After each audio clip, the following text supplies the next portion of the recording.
El viento ha muerto. No sopla en los campos de Israel. No mueve las ramas de los olivos. No refresca los rostros de los niños que miran el cielo con ojos secos y labios agrietados. El polvo cubre las calles de Samaria como una mortaja silenciosa. Los pozos están vacíos hasta el fondo. Los ríos han perdido su voz y las cosechas se queman en la tierra antes de nacer. Nadie sabe con exactitud cuánto tiempo lleva sin llover. Nadie sabe cuánto tiempo falta. Solo saben que algo está profundamente mal, que el equilibrio del mundo se ha roto de una manera que los mercados no pueden explicar y que los sacerdotes de Baal no se atreven a admitir. En el palacio de Samaria, entre columnas de mármol pulido y estatuas de dioses de piedra, el rey Acab bebe vino perfumado y se niega a ver lo que todos ven, que su reino se está muriendo de sed y que la causa no es meteorológica, es espiritual. 3 años y 6 meses atrás, un hombre había entrado en ese mismo palacio sin ser anunciado, sin escolta, sin protocolo de ningún tipo. Había cruzado los puestos de guardia como si fuera invisible. Había atravesado los pasillos alfombrados con la calma de quien sabe exactamente a dónde va, y había plantado los pies ante el trono del rey más poderoso del norte de Israel. No llevaba armas, no llevaba credenciales, no traía un papiro con el sello de ningún sumo sacerdote. Llevaba solamente la certeza absoluta de haber sido enviado, y en sus ojos había algo que ningún guardia supo identificar pero que todos sintieron. No era arrogancia, no era locura. Era la serenidad sobrenatural de un hombre que ha escuchado la voz del Dios vivo y ya no le teme a nada más. Ese hombre se llamaba Elías.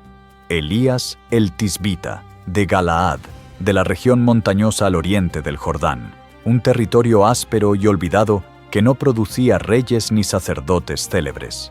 Era un hombre del campo, curtido por el sol y el viento, sin linaje sacerdotal que lo respaldara, sin escuela profética que lo hubiera formado en sus registros oficiales, sin el tipo de credenciales que los sistemas religiosos del poder reconocen como legítimas. Pero había escuchado algo que los demás no escuchaban. Había visto algo que los demás no veían, y cuando el Señor lo llamó, no pasó semanas negociando los términos del llamado, ni exigiendo garantías de seguridad antes de moverse. Simplemente se puso en pie y habló, con la confianza de quien sabe que la autoridad que lleva no es suya, sino de quien lo envió. Ante el rey Acab, Elías pronunció 8 palabras que cambiarían la historia de una nación entera. 8 palabras, sin preludio, sin protocolo, sin el ceremonial de rigor que los profetas de corte utilizaban para suavizar sus mensajes y hacerlos digeribles al poder. Vive el Señor, Dios de Israel, ante quien estoy. No habrá lluvia ni rocío en estos años, sino cuando yo lo diga. Y se fue. Y el cielo se cerró. Y la tierra comenzó a morir con la puntualidad exacta de quien cumple una palabra divina. No era una maldición nacida del odio. Era una cirugía radical aplicada a una nación que había confundido la prosperidad con la fidelidad, que había multiplicado sus altares a Baal mientras desmantelaba los del Señor, que había comprado la paz con el paganismo al precio de su propia alma colectiva. Para entender a Elías, hay que entender el mundo en que vivió. Porque ningún profeta existe en el vacío, y ningún llamado tiene sentido fuera del contexto de crisis que lo produce. El rey Acab, hijo de Omri, había hecho algo que sus predecesores no se habían atrevido a hacer. Había tomado como esposa a Jezabel, princesa de Sidón, sacerdotisa devota de Baal, el supuesto dios del trueno, de la lluvia y de la fertilidad agrícola. Y con Jezabel no llegó solo una mujer extranjera al palacio. Llegó una religión de Estado, una maquinaria ideológica de poder, 450 profetas de Baal y 400 profetas de Aserá mantenidos en la mesa del palacio real, alimentados con fondos públicos, protegidos por el brazo armado de la reina. La competencia espiritual no era bienvenida, y los profetas del Señor comenzaron a desaparecer uno a uno, silenciados, perseguidos, escondidos en cuevas por hombres valientes que arriesgaban sus vidas para salvarlos de la espada de Jezabel. En ese mundo de silencio impuesto y miedo institucionalizado, la voz de Elías sonó como un trueno que nadie había pedido, pero que todos necesitaban escuchar. Era el tipo de voz que no puede ser producida por ambición humana, porque la ambición humana sabe demasiado bien lo que cuesta enfrentarse a Jezabel. Era la voz de alguien que ha perdido el miedo a los hombres, porque ha encontrado algo infinitamente más grande que su propia supervivencia. Pero incluso los profetas más corajosos necesitan ser preparados. Incluso los hombres más audaces en su obediencia exterior necesitan ser formados en lo más profundo de su interior. Y Dios, que conoce mejor que nadie la diferencia entre el coraje de la adrenalina y el coraje de la fe arraigada, tenía preparado para Elías una escuela que no estaba en ningún mapa del reino. El Señor le dijo: «Apártate de aquí y vete al oriente, y escóndete en el arroyo de Querit, que está frente al Jordán». No era un palacio, no era un templo, era un arroyo escondido entre rocas, invisible para los archivos del reino, inaccesible para los agentes de Jezabel, un lugar donde un hombre podía desaparecer del mundo y encontrarse con Dios sin la interferencia del ruido externo. Allí, Elías bebería del agua que corría entre las piedras, y cuervos le traerían pan y carne por la mañana, y pan y carne por la tarde. La provisión llegaría de donde menos se esperaba, de aves consideradas impuras por la ley mosaica, mensajeras de un Dios que no necesita instrumentos aprobados por la religión institucional para cumplir sus propósitos. Como diciéndole al profeta desde el primer día: «Aprende a recibir de donde yo envío, no solo de donde tú consideras apropiado». En el arroyo de Querit, durante semanas que se convirtieron en meses, Elías vivió la disciplina más dura que un profeta puede enfrentar: la inacción obediente. No predicaba, no confrontaba reyes, no realizaba señales visibles. Comía, bebía, esperaba y oraba en un silencio que el mundo exterior llenaba con el sonido del sufrimiento de Israel. En algún lugar, madres miraban el cielo vacío. En algún lugar, niños preguntaban por qué no llovía. Y el profeta, escondido en su arroyo, no podía hacer nada al respecto, salvo confiar en que el Dios que lo había enviado allí sabía exactamente lo que estaba haciendo. Hay temporadas en la vida en que Dios te aparta del ruido, no para castigarte, sino para prepararte. El desierto no es el olvido de Dios, es su aula. Y allí donde no hay audiencia ni aplausos, donde nadie te ve ni te valora, Dios trabaja en lo que más importa: el carácter, la fe, la capacidad de escucharlo en el silencio. Pero entonces, un día, el arroyo se secó. La misma sequía que afectaba al resto del país llegó al escondite del profeta. La fuente que Dios había usado para sostenerlo dejó de fluir, y Elías se encontró de pronto sin agua, sin la provisión cotidiana que le había dado estabilidad durante meses. Podría haberse interpretado como abandono. Podría haberse leído como señal de que el plan había fallado. Pero era exactamente lo contrario. Era la señal de que el siguiente capítulo había llegado, que el tiempo de la formación silenciosa había terminado y que era hora de moverse hacia algo diferente. Cuando la fuente que Dios usó para sostenerte se agota, no es señal de que Dios ha fallado, es señal de que tiene algo diferente para ti. No te aferres a la fuente, aférrate al que te envió a ella, porque cuando una puerta se cierra bajo la mano de Dios, siempre hay otra abriéndose más adelante. Y entonces llegó la nueva instrucción: «Levántate, vete a Sarepta de Sidón, y mora allí. He aquí yo he dado orden allí a una mujer viuda que te sustente». Sarepta, un nombre que sonaba a ironía cruel, era territorio de Sidón, la tierra de origen de la misma Jezabel que quería matarlo. El profeta perseguido por la reina de Sidón iba a refugiarse en tierra sidoniana. El hombre que había cerrado el cielo de Israel iba a ser alimentado por una viuda gentil en territorio pagano. Era el tipo de instrucción que solo puede obedecer alguien que ya ha aprendido en el arroyo que la lógica de Dios no necesita pedir permiso a la lógica humana.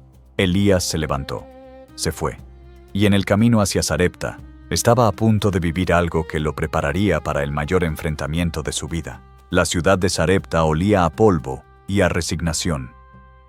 Era una ciudad pequeña en una tierra extranjera, golpeada por la misma sequía que asolaba a Israel. Aunque sus habitantes no sabían exactamente por qué el cielo llevaba tanto tiempo cerrado, ni quién era el hombre que lo había cerrado. En las calles polvorientas, los comerciantes contaban sus monedas con cuidado. Los niños jugaban más cerca de casa porque las fuerzas ya no alcanzaban para correr, y las mujeres calculaban cada grano de harina como si fuera oro. Era en ese contexto de escasez cotidiana y horizonte oscurecido donde vivía una mujer de la que la historia no conserva el nombre, solo el acto de fe que la hizo inmortal. Una viuda, sola con su hijo, sin marido que proveyera, sin familia extendida que amortiguara el golpe de la crisis, con los recursos contados hasta el último grano y la muerte esperando con paciencia al final de la última comida. Esa mañana, la viuda había mirado el cuenco y había hecho la cuenta que no quería hacer. Harina para una torta, aceite para encenderla, pan suficiente para 2 personas una última vez. Después, nada. Había salido de casa sin decirle a su hijo lo que pensaba, porque hay verdades que una madre prefiere cargar sola hasta que ya no queda más remedio. Caminaba hacia las afueras de la ciudad a recoger leña, encorvada sobre sí misma con el peso invisible de quien ya ha tomado la decisión más oscura: encender el fuego, hornear el último pan, comer con su hijo y esperar la muerte juntos. No había plan alternativo. No había vecino que pudiera ayudar. No había institución que acudiera al rescate. Solo el final tranquilo y resignado de 2 personas que habían llegado al límite de sus fuerzas humanas y ya no tenían más que dar. Fue en ese momento, en el umbral exacto entre la vida y la rendición, cuando un extranjero se acercó desde el camino y le hizo una petición que en cualquier otra circunstancia habría parecido normal. Por favor, tráeme un poco de agua en un vaso para que beba. La mujer lo miró, cansado, polvoriento, con el aspecto de alguien que lleva días caminando. Pero en sus ojos había algo que no encajaba con el resto de su aspecto. Una serenidad profunda, casi inquietante, como la calma de alguien que sabe cosas que los demás todavía no saben. Comenzó a caminar para ir a buscar el agua, y entonces el hombre añadió, con la misma calma con que había pedido lo primero: y tráeme también, te ruego, un bocado de pan. La mujer se detuvo, se giró lentamente, y algo en su garganta se apretó con una fuerza que era mezcla de dolor y de algo que todavía no sabía nombrar. Lo que dijo a continuación fue una declaración de honestidad absoluta, el tipo de honestidad que solo produce la desesperación sin recursos. Vive el Señor tu Dios que no tengo pan cocido, solo un puñado de harina en la tinaja y un poco de aceite en la vasija. Y ahora recogía unos palos para entrar y prepararlo para mí y para mi hijo, para que lo comamos y después muramos. No era queja, no era acusación. Era la verdad desnuda de una mujer que no tenía nada más que perder, y que por eso podía decir exactamente lo que era. Y ante esa honestidad, Elías respondió con una instrucción que era, en términos humanos, completamente irracional. No temas, ve, haz como has dicho, pero hazme a mí primero de ello una pequeña torta, y tráemela, y después harás para ti y para tu hijo. Primero para el extranjero, antes que para su hijo hambriento, antes que para ella misma. Era absurdo. Era imposible de justificar con cualquier ética del sentido común. Y sin embargo, algo en las palabras que vinieron después llegó a un lugar donde la lógica humana ya no gobierna. Porque así ha dicho el Señor, Dios de Israel: la tinaja de harina no escaseará, ni la vasija de aceite se agotará, hasta el día en que el Señor haga llover sobre la faz de la tierra. Una promesa atada a un acto de obediencia imposible. Una garantía de provisión futura condicionada a una generosidad presente que humanamente no tenía sentido. La mujer de Sarepta no tenía manera de verificar quién era ese hombre antes de obedecer. No tenía tiempo de investigar su historial de milagros. No podía llamar a referencias. Solo tenía la urgencia del momento. La certeza de que si no obedecía no perdería nada porque ya no tenía nada que perder, y algo en la forma en que ese hombre pronunció el nombre del Dios de Israel que sonó diferente a cómo sonaban los nombres de los dioses que ella conocía. Preparó la torta. La dio primero al extranjero, luego para su hijo, luego para ella. Y cuando fue a medir lo que quedaba en la tinaja, estaba llena.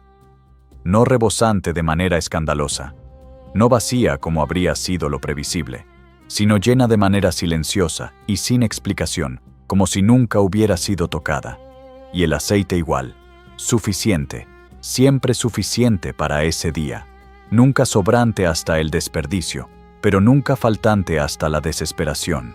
Era la provisión calibrada con la precisión de quien conoce exactamente cuánto necesitas cada día, y se niega tanto al exceso paralizante como a la escasez destructiva. La fe genuina no espera ver el resultado antes de obedecer. La fe da el primer paso antes de que el camino sea visible, y la viuda de Sarepta lo dio sin red de seguridad, con el corazón en la mano y el último puñado de harina en el cuenco. Elías se quedó en aquella casa. Días que se convirtieron en semanas, semanas que se convirtieron en una convivencia extraña y llena de fe cotidiana, donde el milagro de la harina y el aceite se renovaba cada mañana con la misma discreción con que sale el sol. Pero Sarepta no era un destino de comodidad. Era una escuela de otra naturaleza.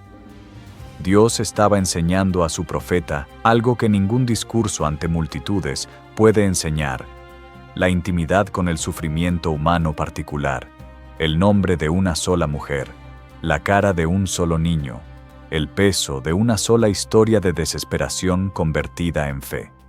Los profetas que mueven naciones primero aprenden a ver a una sola persona.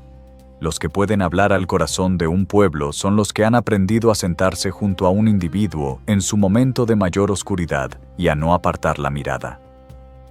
Elías estaba siendo formado en esa intimidad que el Carmelo solo nunca habría podido darle.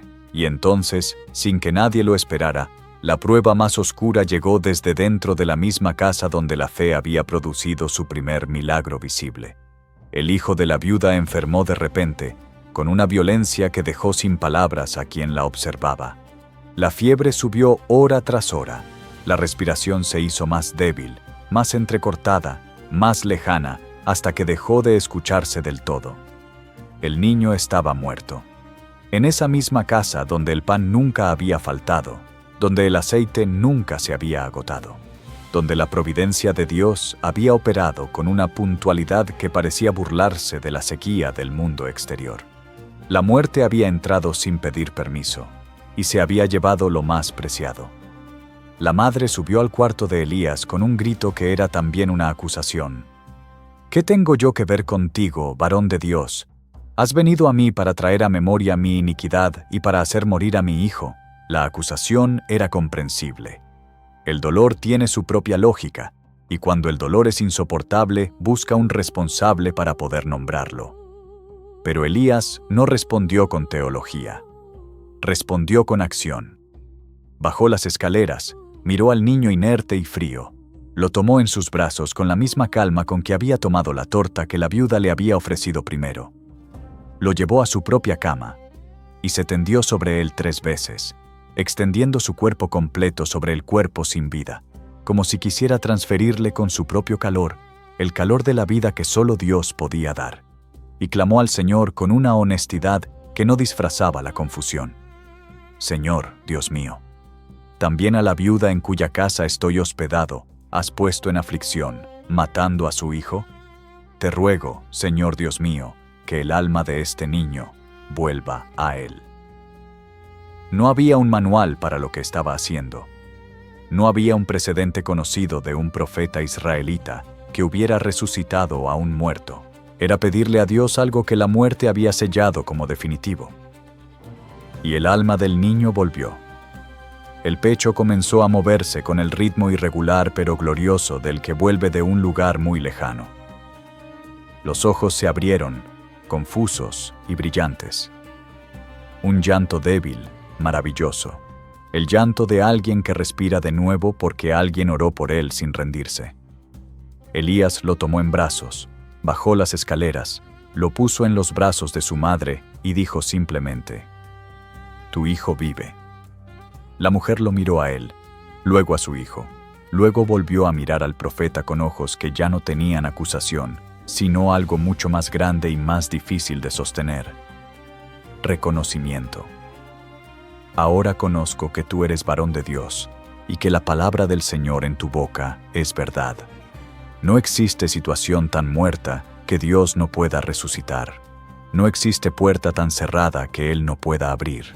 No existe promesa tan enterrada que no pueda florecer de nuevo bajo su mano. La viuda pensó que todo había terminado. Pero Dios estaba escribiendo el capítulo más impresionante precisamente cuando ella ya había cerrado el libro. Han pasado 3 años y 6 meses desde que Elías pronunció aquellas 8 palabras ante el rey Acab. 3 años y 6 meses de cielo cerrado, de tierra seca y resquebrajada, de cosechas muertas antes de madurar, de animales que caen en los campos con la boca abierta buscando agua que ya no existe, de niños que lloran de hambre y de ancianos que mueren de sed con dignidad resignada. Israel lleva más de 3 años aprendiendo por la vía del sufrimiento una lección que no había querido aprender por la vía de la fe: que los dioses de piedra y madera no mandan sobre el cielo, que Baal, el supuesto señor de la lluvia y la tormenta, no puede producir una sola gota cuando el Dios de Israel ha cerrado la llave. El fracaso más elocuente de una religión falsa no es el argumento teológico que lo refuta, es la sequía que deja al descubierto su impotencia ante la realidad más básica de la vida humana: el agua. Acab, mientras tanto, ha enviado a sus siervos por todo Israel, e incluso a países vecinos, buscando fuentes de agua y pasto para los caballos y mulos del palacio, porque el rey que ha perdido el norte moral de su nación todavía conserva la claridad suficiente para saber que un ejército sin caballos no es ejército. El rey que busca agua para sus animales mientras su pueblo muere de sed, la imagen perfecta de un liderazgo que ha olvidado para qué existe el poder. Y es en ese contexto de desesperación nacional cuando el mensajero de Dios aparece en el camino de Abdías, el mayordomo del palacio, un hombre que ha vivido la doble vida del creyente en territorio hostil, sirviendo al rey con lealtad administrativa mientras escondía 100 profetas del Señor en 2 cuevas para salvarlos de la espada de Jezabel. Un hombre justo haciendo lo que puede en el lugar donde le toca vivir, esperando el momento en que alguien más grande que él llegue a mover lo que él solo no puede mover. Elías se presentó ante Abdías con una instrucción simple: «Ve, di a tu señor, aquí está Elías». Abdías, que conocía el precio de la cabeza del profeta y el temperamento de Jezabel, negoció con miedo antes de obedecer, pero finalmente fue. Y cuando Acab vio a Elías, sus primeras palabras fueron exactamente lo que cabría esperar de un hombre que lleva 3 años buscando a quién echarle la culpa de su propia crisis. ¿Eres tú el que turbas a Israel? Era la acusación del que ha causado el problema, señalando al que lo ha diagnosticado. Elías respondió sin diplomacia, sin el suavizante protocolar que los profetas de corte usaban para hacer sus mensajes digeribles. «Yo no he turbado a Israel, sino tú y la casa de tu padre, porque habéis dejado los mandamientos del Señor y os habéis ido tras los Baales». Y sin darle tiempo a Acab para reaccionar, dio la instrucción que preparó el escenario para el momento más dramático de su ministerio público. «Ahora pues convoca a todo Israel en el monte Carmelo, y a los 450 profetas de Baal, y a los 400 profetas de Aserá que comen de la mesa de Jezabel». El monte Carmelo era un escenario elegido con una precisión que iba más allá de la estrategia militar o la conveniencia geográfica. Era la tierra sagrada de Baal, el territorio donde los adoradores del dios del trueno y la fertilidad llevaban generaciones celebrando sus rituales con la confianza de los que gobiernan en su propio terreno. Enfrentarse a Baal en el Carmelo era como desafiarlo en su propia casa, como decirle: «Te voy a derrotar en el lugar donde más fuerte se supone que eres, ante tu propio pueblo, con las reglas que tú mismo has establecido». el día del enfrentamiento llegó. De un lado, 450 profetas de Baal con sus vestimentas rituales, sus altares elaborados, el respaldo del Estado y la devoción de miles de israelitas que llevaban años dividiendo su lealtad entre el Dios de sus padres y la moda religiosa del palacio. Del otro lado, un solo hombre, sin institución, sin escolta, sin nada más que una convicción que se había ido endureciendo como el acero en el fuego durante años de obediencia en el silencio. Elías se plantó ante el pueblo reunido en el monte y pronunció una pregunta que era también un diagnóstico certero de la enfermedad espiritual más extendida de su tiempo. ¿Hasta cuándo claudicaréis vosotros entre dos pensamientos? Si el Señor es Dios, seguidle, y si Baal, id en pos de él. El texto dice que el pueblo no respondió palabra, no por indiferencia, sino por vergüenza, porque durante años habían bailado entre dos mundos, poniendo un pie en el templo del Señor en las fiestas solemnes y el otro en el altar de Baal cuando llegaban las temporadas de siembra, y nadie les había dicho con tanta claridad y tanta frialdad que eso era imposible, que la neutralidad espiritual no era una postura sostenible, sino la más peligrosa de las elecciones porque disfrazaba la idolatría de pragmatismo y convertía la infidelidad en hábito sin que la conciencia registrara la caída. Hay un momento en cada vida en que no es posible seguir a los dos señores. Y ese momento, postergado indefinidamente, acaba tomando sus propias decisiones sin que nosotros las hayamos elegido. Las reglas del enfrentamiento eran simples y simétricas. Cada bando tomaría un buey como ofrenda, lo prepararía sobre la leña y no pondría fuego. El Dios que respondiera con fuego sería reconocido como el verdadero Dios. Los profetas de Baal tomaron el turno de la mañana y lo aprovecharon hasta la extenuación. Clamaron desde el amanecer hasta el mediodía. Saltaron alrededor del altar con una energía que en cualquier otro contexto habría resultado impresionante. Gritaron el nombre de su Dios con la intensidad de quien sabe que su vida depende de la respuesta. Cuando el sol llegó al mediodía y el silencio del cielo seguía siendo absoluto, Elías comenzó a burlarse con una ironía que no era crueldad, sino demostración pedagógica. Clamad en voz más alta, porque Dios es. Quizás está meditando, o tiene algún trabajo, o va de camino. Tal vez duerme, y hay que despertarle. Los profetas de Baal respondieron gritando más fuerte, cortándose con espadas y lancetas hasta sangrar, invirtiendo en su Dios todo el recurso que les quedaba. Y el cielo siguió en silencio hasta la tarde, con la elocuencia devastadora de lo que no existe. Cuando llegó el turno de Elías, lo que hizo no fue simplemente encender su ofrenda con la madera disponible. Construyó primero un altar con 12 piedras, una por cada tribu de Israel, un acto de restauración simbólica que hablaba sin palabras al pueblo que miraba. El Dios que llama a estas 12 tribus sigue siendo el mismo Dios. Israel todavía es uno ante él. Lo que Jezabel ha dividido y fragmentado puede ser reconstituido por la mano del que lo creó. Luego, hizo algo que nadie esperaba y que en el contexto de la peor sequía de la historia sonó casi a provocación. Mandó llenar de agua la zanja alrededor del altar.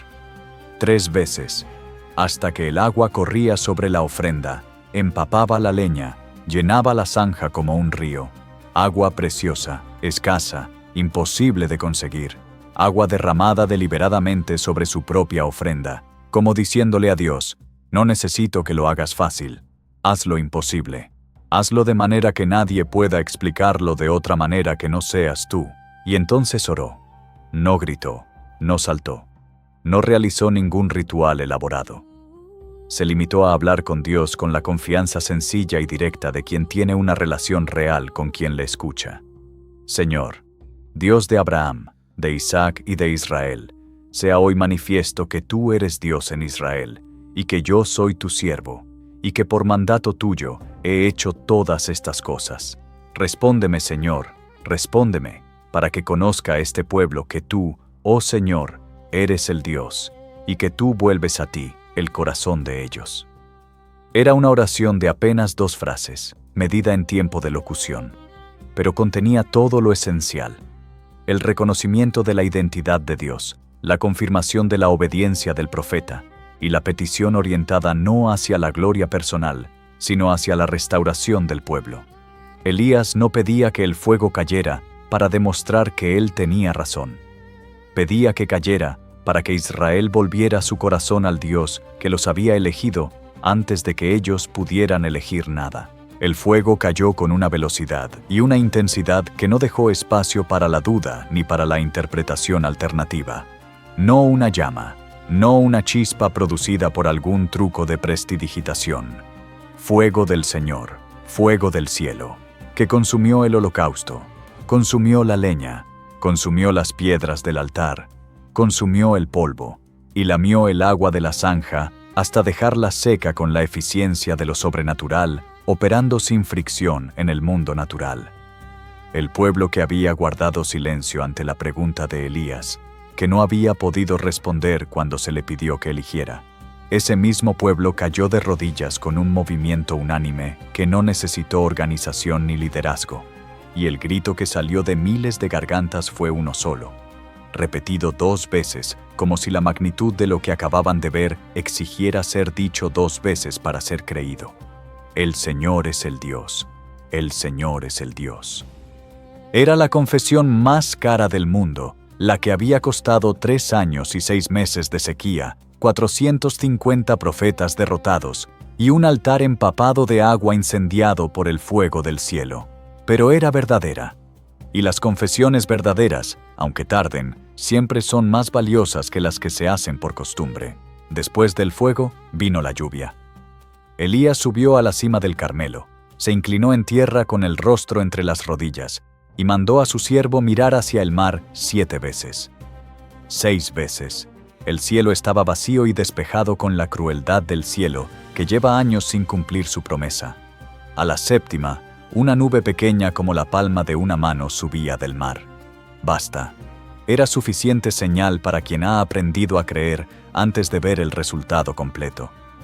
Sube, di a Acab que unce su carro y desciende, para que la lluvia no te ataje. El cielo se oscureció de nubes y viento. Una lluvia torrencial comenzó a caer sobre Israel con la generosidad acumulada de 42 meses de cielo cerrado. Y Elías corrió delante del carro de Acab, desde el Carmelo, hasta Jezreel, impulsado por algo que no era fuerza humana. La fe que mueve montañas no mira las montañas. Mira al que mueve montañas. Y si Elías hubiera parado de enviar al siervo en la 6ª vuelta, nunca habría visto la nube. Tu 7ª vuelta puede estar más cerca de lo que crees. No la rindas. El mensaje de Jezabel llegó al amanecer siguiente, antes de que el profeta hubiera tenido tiempo de descansar del agotamiento físico y emocional que sigue a los momentos de máxima tensión sobrenatural. Era un mensaje breve, de la clase que no necesita rodeos porque su contenido habla solo con suficiente claridad. Así me hagan los dioses, y aún me añadan, si mañana a estas horas yo no he puesto tu persona como la de uno de ellos, la de uno de los profetas de Baal. Los 450 que habían muerto en el arroyo de Quizón la tarde anterior. El mensaje era una sentencia de muerte con fecha y hora de ejecución programada, firmada por la mujer más poderosa y más peligrosa del reino del norte. Y Elías, el hombre que había desafiado a un rey en su propio palacio, que había cerrado el cielo de una nación entera, que había resucitado a un niño muerto, que había llamado fuego del cielo ante miles de testigos, y había vencido a 450 profetas de Baal en su propio territorio. Ese mismo hombre tuvo miedo y huyó para salvar su vida. No hay manera de endulzar esto, ni de encontrarle una interpretación más heroica de la que tiene. Elías, el campeón del Carmelo, huyó. Se escapó al desierto de Judá con la velocidad del que sabe lo que Jezabel es capaz de hacer. Caminó todo un día adentro del desierto hasta que el agotamiento y el peso acumulado de años de soledad sostenida lo derribaron bajo un enebro, y allí, sentado en el suelo con la espalda apoyada en ese árbol pequeño del desierto, pronunció la oración más sorprendente de toda su carrera profética. Basta ya, Señor, quítame la vida, pues no soy yo mejor que mis padres. un hombre que acababa de vivir el mayor acto de poder sobrenatural de su generación, pidiendo morir. Un profeta que había demostrado ante toda una nación que Dios era real, que el fuego respondía a su oración, que la lluvia obedecía su palabra, hundiéndose en una oscuridad emocional tan profunda que la muerte le parecía preferible a continuar. ¿Cómo es posible? Es posible porque Elías era humano. No era una categoría especial de ser que funcionara por encima de las leyes del agotamiento físico, emocional y espiritual. Era un hombre que llevaba años cargando solo con una misión monumental, que había vivido la intensidad sobrenatural del Carmelo sin el alivio de poder compartirla con alguien de igual nivel, que después de la victoria más grande de su vida, había descubierto que Jezabel seguía en el palacio, y que el poder del reino no había cambiado de manos por el hecho de que el fuego hubiera caído. El agotamiento que sigue a los grandes milagros es real. El vacío que viene después de los picos de adrenalina espiritual es real. La soledad del profeta que ha dado todo y sigue viendo que el mundo no cambia tan rápido como él quisiera es real. Y Dios, que conoce mejor que nadie la diferencia entre la debilidad pecaminosa y el agotamiento humano, respondió a la oración suicida de su profeta no con un sermón de reprensión, sino con algo infinitamente más sabio: pan y agua. Un ángel lo tocó suavemente y le dijo: «Levántate, come». Elías miró a su alrededor. Junto a su cabeza había una torta cocida sobre las ascuas y una vasija de agua. Comió, bebió. Se acostó de nuevo, porque el agotamiento no se cura con una sola comida ni con un solo momento de descanso. El ángel lo tocó una segunda vez, con la misma ternura de la primera, y dijo: «Levántate y come, porque largo camino te resta». No era un reproche, no era una orden de movilización inmediata, era cuidado. Era la lógica divina que entiende que un hombre roto no puede recibir instrucciones antes de recibir sustento, que el alma herida necesita que alguien cuide primero el cuerpo que la sostiene. Dios no mandó a su profeta deprimido un argumento teológico sobre por qué la vida valía la pena. Le mandó comida. Y en esa secuencia hay una sabiduría pastoral que los siglos no han podido mejorar. Primero cuida el cuerpo, luego habla al alma. Con la fuerza de esa doble comida celestial, Elías caminó 40 días y 40 noches hasta llegar al monte Horeb, el mismo monte Sinaí donde Moisés había recibido la ley, el lugar fundacional de la relación entre el Señor y el pueblo de Israel. No era una coincidencia geográfica, era una elección teológica cargada de significado. Cuando el profeta que representa la continuación de esa historia llega al punto de ruptura, Dios lo lleva de regreso al lugar donde la historia comenzó.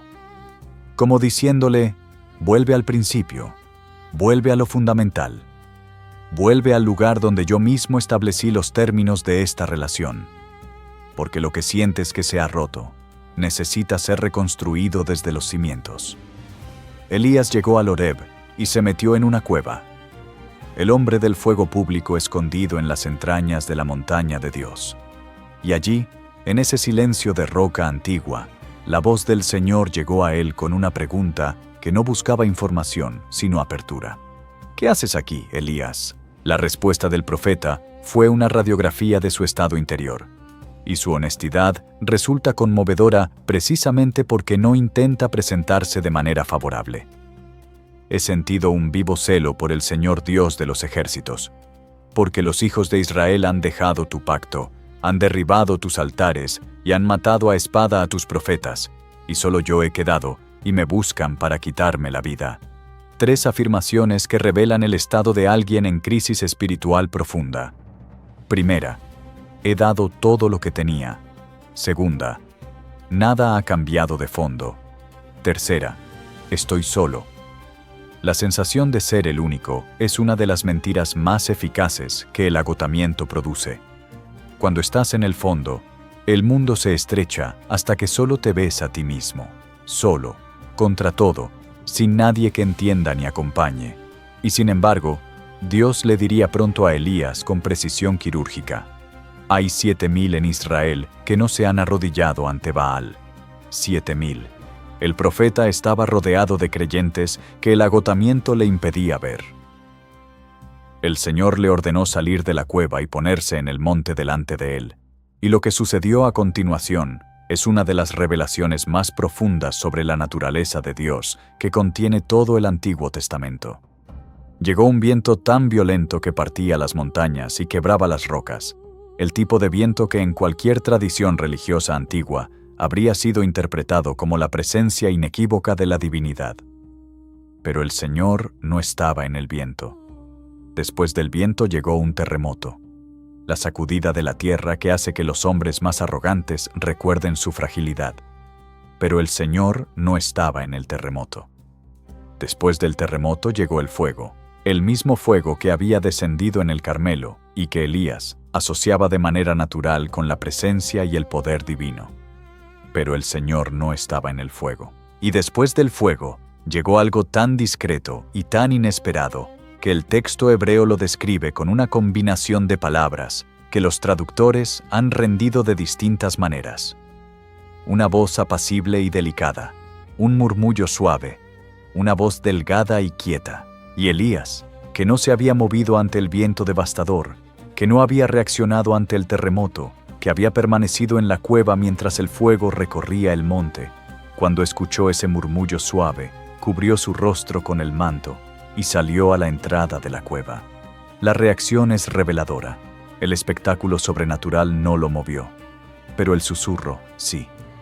Como si Dios le enseñara en ese momento algo que Elías necesitaba aprender con urgencia antes de continuar su ministerio, que el poder no siempre habla en el idioma del trueno, y que el profeta que solo puede escuchar a Dios en los terremotos y los fuegos del cielo, es un profeta que ha confundido la adrenalina de lo sobrenatural con la madurez espiritual.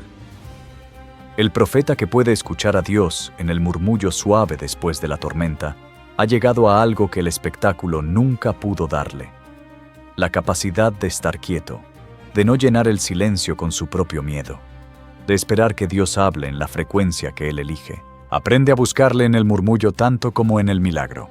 La voz repitió la misma pregunta que había hecho en la cueva: ¿Qué haces aquí, Elías? Y Elías repitió la misma respuesta, palabra por palabra, como si el espectáculo del viento y el terremoto, y el fuego y el susurro, no hubiera cambiado su diagnosis de la situación. Pero lo que vino después de la segunda repetición fue diferente. Dios no respondió a la percepción de soledad de Elías con un argumento. Le respondió con instrucciones concretas y con un dato que corregía su percepción distorsionada. He reservado para mí 7,000 en Israel, cuyas rodillas no se encorvaron ante Baal, y cuyas bocas no le besaron. No estás solo. Nunca has estado solo. La crisis de visión que produce el agotamiento te ha hecho ver un mundo más pequeño y más oscuro de lo que realmente es. Y además de la corrección, la asignación renovada. Ve, unge a Hazael como rey de Siria, unge a Jehú como rey de Israel, unge a Eliseo hijo de Safat como profeta en tu lugar. Un sucesor, una misión continuada, un futuro más allá del agotamiento presente. Dios no retiró a Elías cuando tocó fondo, le devolvió el propósito. El profeta descendió del monte Horeb, transformado de una manera que no era visible en el aspecto exterior, pero que era radical en la estructura interior. Había subido huyendo de una mujer con miedo de morir. Bajó con instrucciones de ungir reyes y de formar a su sucesor. Había subido pidiéndole a Dios que le quitara la vida. Bajó sabiendo que todavía había trabajo por hacer y que no estaba solo para hacerlo. La cueva de Horeb no fue la tumba del ministerio de Elías. Fue el quirófano donde Dios operó en lo que el Carmelo, con toda su gloria, no había podido tocar. El interior solitario, agotado y humanísimo de un profeta que necesitaba no más poder, sino más certeza de que no caminaba solo. No todas las temporadas de oscuridad son señal de derrota espiritual. Algunas son señal de que Dios te está operando desde adentro, en el silencio de la cueva, con el bisturí del susurro, preparándote para el siguiente tramo del camino que todavía no has recorrido. Elías caminaba por el camino que llevaba desde el Horeb hacia la tierra de Israel, con las instrucciones recibidas en el monte, grabadas con la claridad de lo que Dios dice en el murmullo cuando el alma está suficientemente quieta para escuchar. Tenía 3 tareas: ungir a Hazael como rey de Siria, ungir a Jehú como rey de Israel, y ungir a Eliseo, hijo de Safat, como su sucesor profético. Las 2 primeras eran asignaciones de alcance político que transformarían la geografía del poder en el Oriente Medio. La tercera era diferente. La tercera era personal.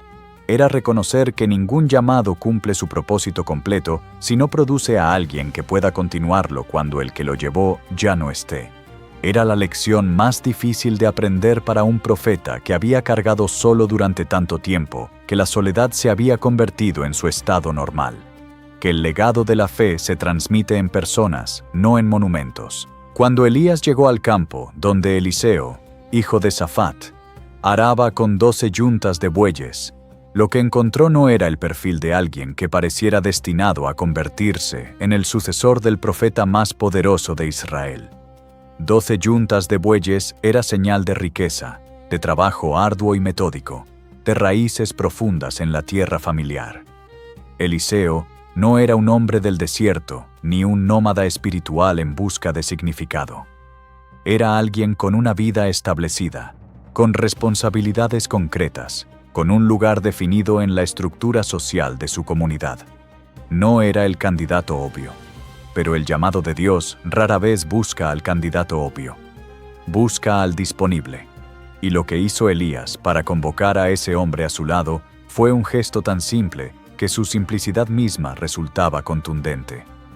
Pasó junto a él y echó su manto sobre sus hombros.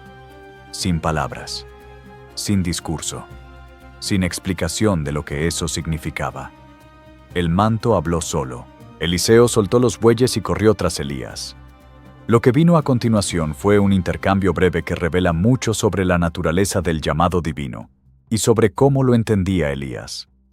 Eliseo pidió permiso para ir a despedirse de su padre y su madre, y Elías respondió con algo que sonaba casi a indiferencia. «Ve, vuelve. ¿Qué te he hecho yo?» Era una pregunta que dejaba libre al llamado, que no usaba presión ni manipulación emocional, que ponía la decisión completamente en manos de Eliseo. Nadie lo obligaba. Nadie le daba miedo para que obedeciera ni esperanza inflada para que se entusiasmara sin entender el costo. La invitación era real, el llamado era genuino, pero la respuesta tenía que ser igualmente genuina y libre. Eliseo fue. Mató sus bueyes. Los coció con la madera del arado que los había impulsado durante años. Dio de comer a su gente. Y se fue tras Elías para servirle. Y en ese orden de acciones, hay una decisión de fe tan radical que merece ser nombrada claramente. Quemó el arado para no poder volver. La relación entre Elías y Eliseo que se desarrolló a continuación es una de las maestrías de mentoría más hermosas que describe la Escritura, y también una de las más exigentes para el discípulo. Eliseo no fue llamado a ser el asistente administrativo de Elías, ni el mensajero que corría recados entre el profeta y los reyes. Fue llamado a caminar junto a su maestro en la intimidad de lo cotidiano, a observar cómo un hombre de Dios toma decisiones en la oscuridad de la incertidumbre, a aprender no solo las palabras del profeta, sino la manera en que sus pies se plantaban en el suelo cuando decía esas palabras. El conocimiento que se transmite en la cercanía sostenida es de una naturaleza diferente al que se transmite en las conferencias o en los libros. Es el conocimiento del carácter, de los patrones, de la manera en que alguien de mucha fe enfrenta el miedo, de cómo alguien de gran poder trata al más pequeño. Eliseo no solo estaba aprendiendo a ser profeta, estaba aprendiendo a ser el tipo de profeta que Elías era, con todas las cicatrices que eso implicaba. Y mientras Eliseo se formaba en la intimidad del discipulado, Elías tenía todavía una confrontación pendiente, que no era con el cielo, sino con la tierra, con el poder político corrupto, que seguía operando con la misma impunidad que antes del Carmelo. En Jezreel, el rey Acab miraba desde las ventanas de su palacio un viñedo pequeño que no le pertenecía.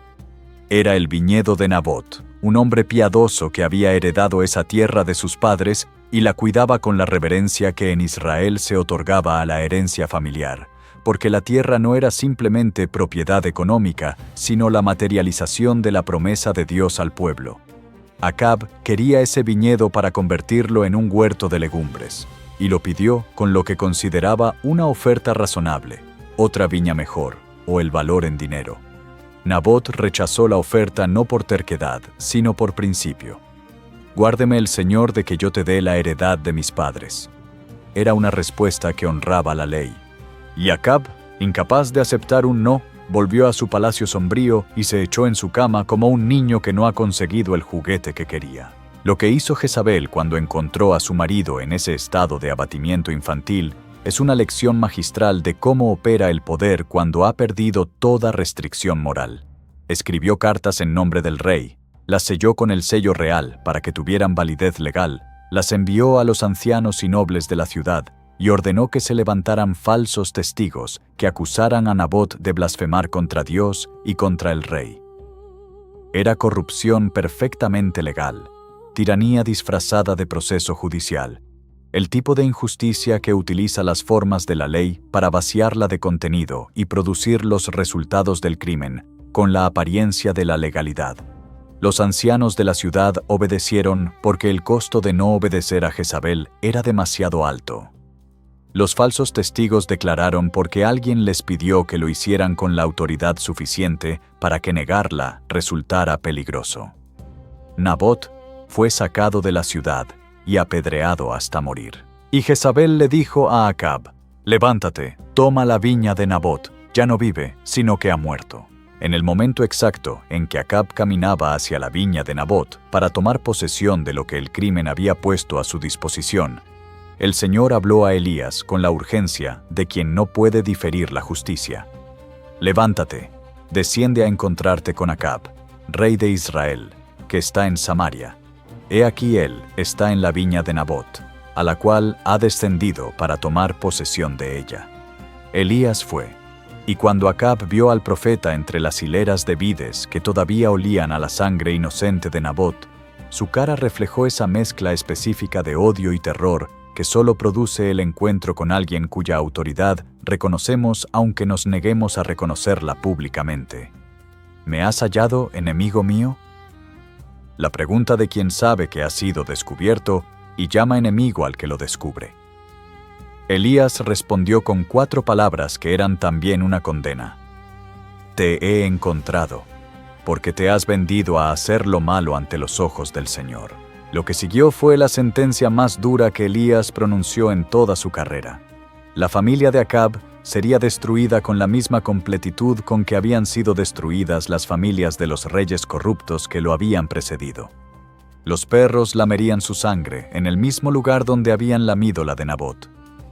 Jezabel sería devorada por los perros junto al muro de Jezreel. Nadie que quedara de su casa sería librado.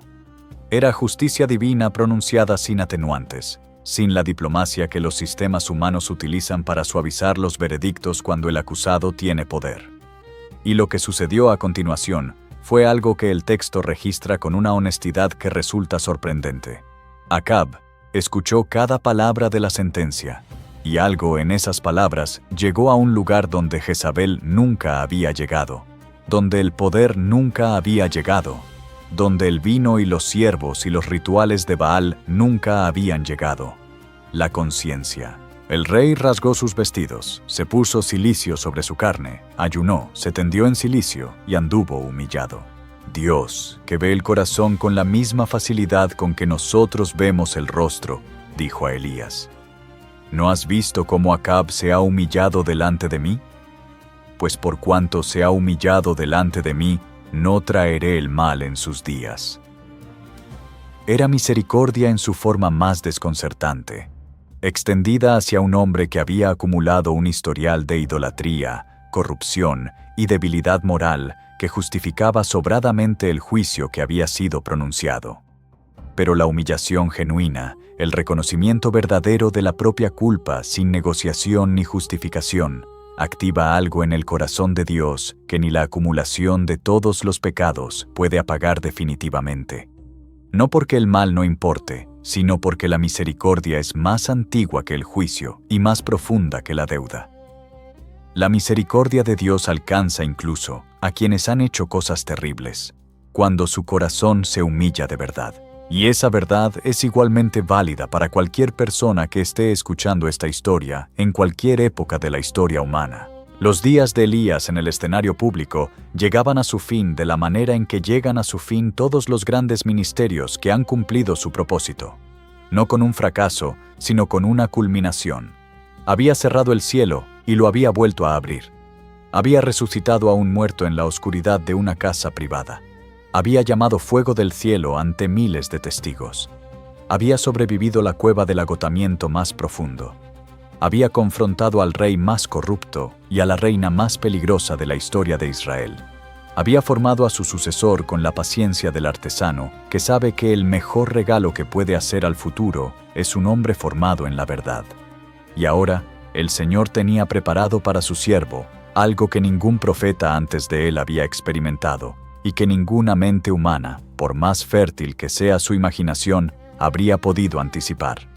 No la muerte, no la jubilación honrosa, no la vejez serena rodeado de discípulos.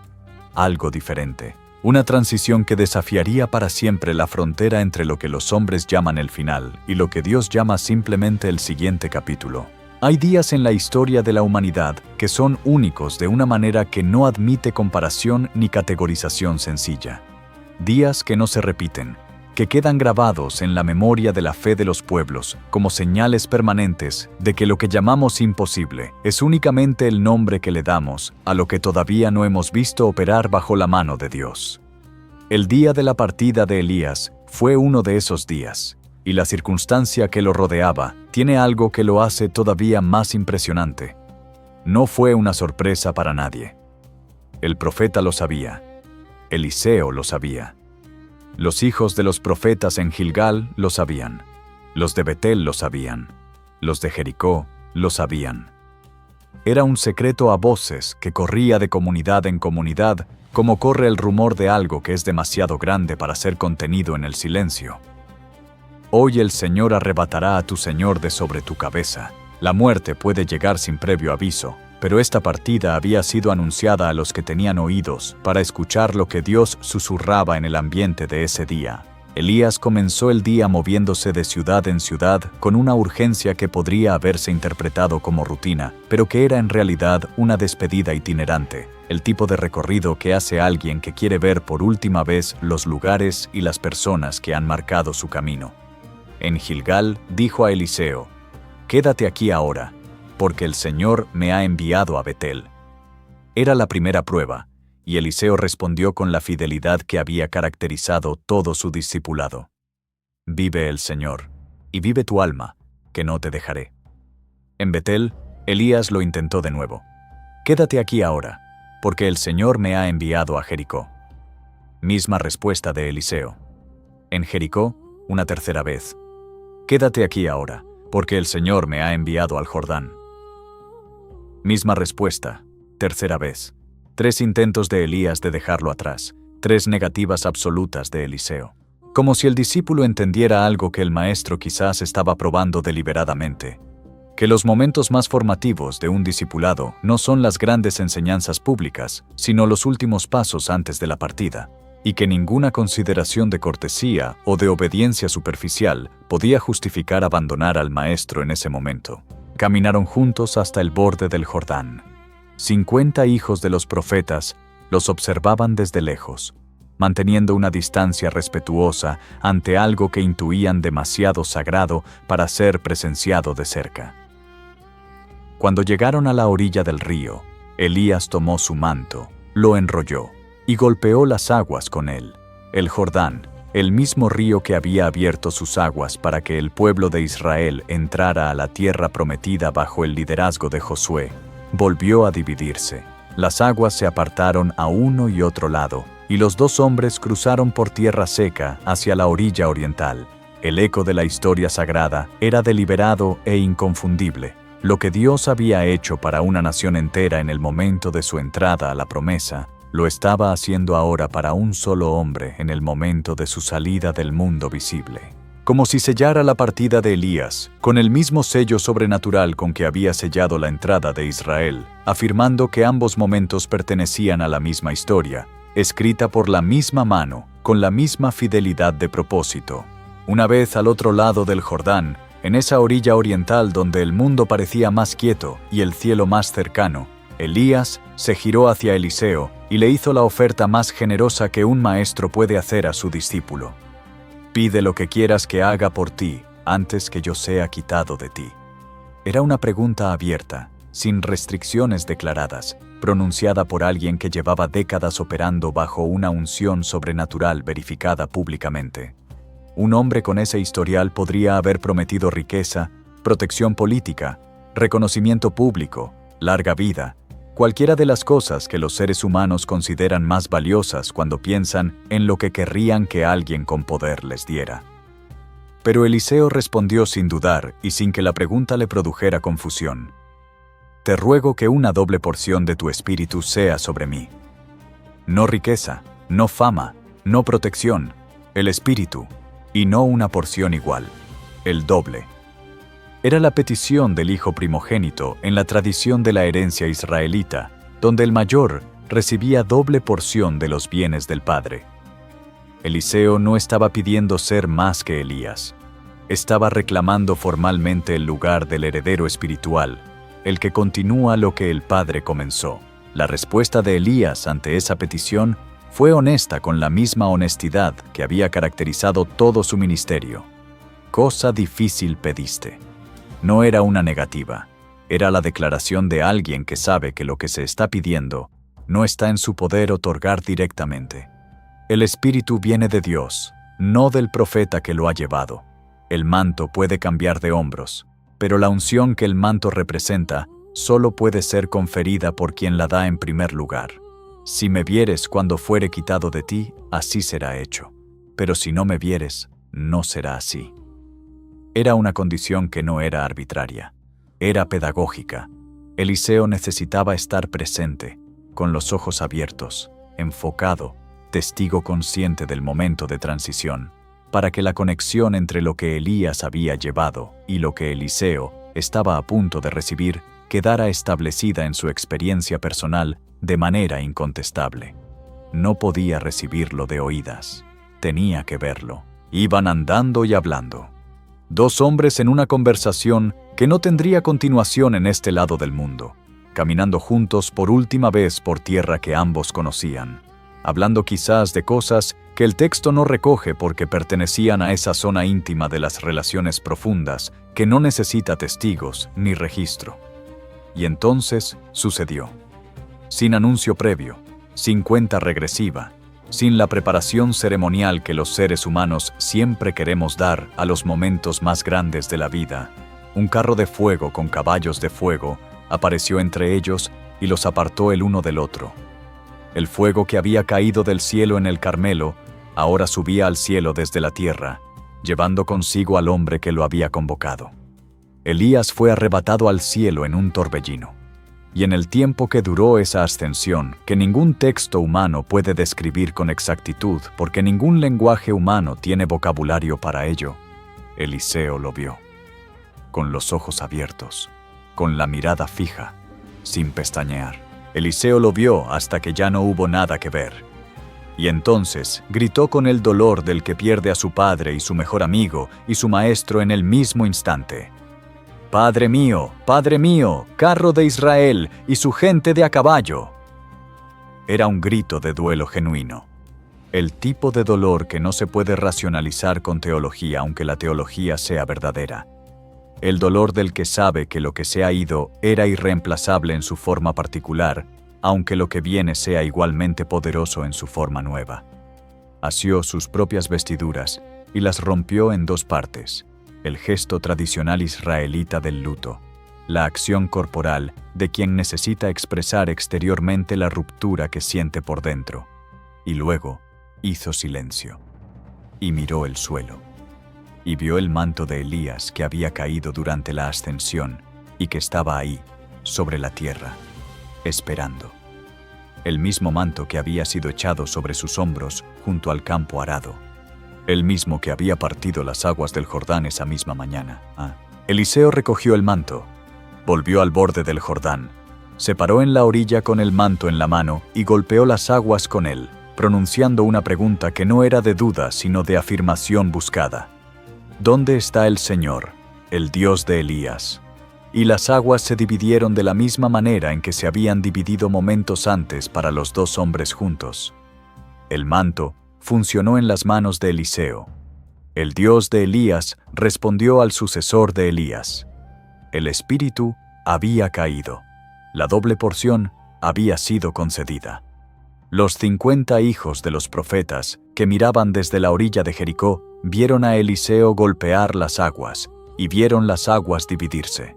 Y lo que dijeron entre sí fue la confirmación más elocuente de lo que acababa de suceder. El espíritu de Elías reposó sobre Eliseo. La mayor herencia que puede dejar un maestro no está en sus libros ni en sus logros personales. Está en el discípulo que forma.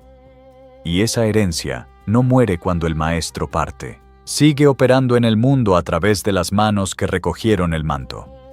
El texto bíblico registra el final de Elías con una sobriedad que resulta casi desconcertante por su brevedad. Fue arrebatado al cielo, y no se vuelve a mencionar su muerte porque no la hubo. No hay tumba de Elías en ningún lugar de Israel. No hay registro de funeral. No hay narración de últimas palabras antes de expirar. No hay el tipo de despedida solemne que las grandes figuras reciben al final de sus vidas en casi todos los textos de cualquier tradición.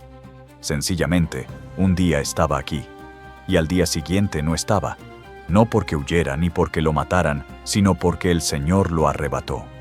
Dos figuras en toda la historia de la humanidad, antes de que la muerte fuera vencida en la resurrección de Cristo, recibieron esta forma de partida.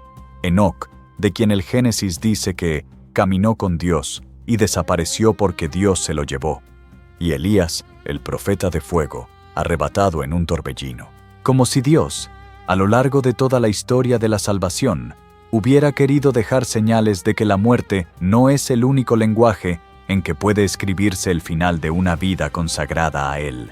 500 años después de que el carro de fuego desapareciera en el horizonte del cielo sobre el Jordán, en una montaña de Galilea que la tradición llama el Monte de la Transfiguración, 3 discípulos de un carpintero de Nazaret que decía ser el Hijo de Dios fueron testigos de algo que no tenían vocabulario para describir. Su maestro fue transfigurado delante de ellos y aparecieron 2 figuras hablando con él. Una era Moisés, el legislador, el que había estado en el Horeb antes que Elías. La otra era Elías, presente, vivo, real, hablando con el Hijo de Dios sobre la partida que Jesús estaba a punto de cumplir en Jerusalén.